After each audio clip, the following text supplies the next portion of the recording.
നമ്മുടെ ജീവിതത്തിൽ ചില വ്യക്തികൾ കടന്നു വരും.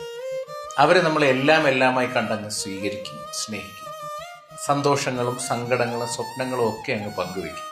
പക്ഷേ അവർക്ക് സമയമാവുമ്പോൾ ഒരു യാത്ര പോലും പറയാതെ അവരങ്ങ് പോകുന്നു. എന്താണെന്നറിയോ? അവരൊന്നും നമ്മുടെ സ്വന്തമല്ലായിരുന്നു. നമ്മുടെ ജീവിതയാത്രയിൽ കുറച്ചു ദൂരം മാത്രം നമ്മളോടൊപ്പം നടക്കാൻ വന്ന വെറും അതിഥികൾ മാത്രമായിരുന്നു. പക്ഷെ നമ്മൾ അവരെ അതിഥികളായി കണ്ടില്ല. നമ്മുടെ ലോകം മുഴുവൻ അവരിൽ നിറയ്ക്കാനല്ലേ ശ്രമിച്ചത്. ഈ പോകുന്നവരെ തടയാൻ നമുക്ക് കഴിയില്ല. അല്ലെങ്കിലും നമ്മൾ എന്തിനു വിഷമിക്കണം?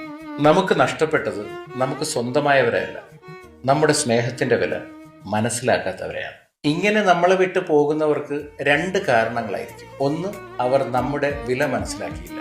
രണ്ട്, നമ്മളെക്കാൾ വിലയുള്ള ഒരാളിനെ അവർ കണ്ടെത്തി കഴിഞ്ഞു.